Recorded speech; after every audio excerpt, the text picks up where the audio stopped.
যুক্তরাজ্য ভিত্তিক প্রতিরক্ষা বিশ্লেষণ সংস্থা রুসির সহযোগী গবেষক ডক্টর এইচ.এ. হেলিয়ারের মতে, ইসরায়েল স্পষ্টভাবে যুদ্ধবিরতির শর্ত ভঙ্গ করছে।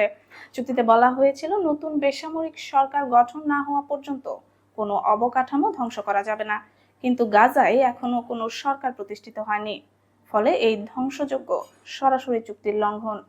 ইউরোপীয় থিঙ্ক ট্যাঙ্ক বিশ্লেষক হিউ লোবেট মনে করেন, ইসরায়েল যুদ্ধবিরতির সুযোগ নিয়ে গাজায় আরও ব্যাপক ধ্বংসযজ্ঞ চালাচ্ছে। তার মতে, যত বেশি ধ্বংস চালানো হবে, যুদ্ধবিরতি তত বেশি ঝুঁকিতে পড়বে। এটি এক নতুন সংঘাতের সূচনা ঘটাতে পারে।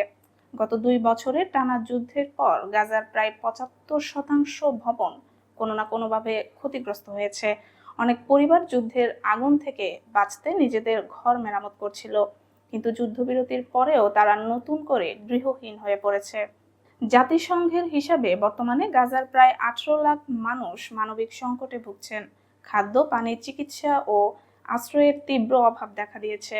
ইসরায়েলের দাবি অনুযায়ী তারা সন্ত্রাসবাদের শিকড় উপড়ে ফেলতে কাজ করছে, কিন্তু বাস্তবে গাজায় বোমাবর্ষণ ও ধ্বংসের মূল শিকার হচ্ছে সাধারণ মানুষ। আন্তর্জাতিক সম্প্রদায় এখন উদ্বিগ্ন। এই পরিস্থিতি চলতে থাকলে যুদ্ধবিরতি সম্পূর্ণভাবে ভেঙে পড়বে এবং আবারও গাজা ভয়াবহ রক্তপাতের দিকে এগিয়ে যাবে। গাজার মানুষ এখন যুদ্ধবিরতি নয়, টিকে থাকার সংগ্রামে লিপ্ত।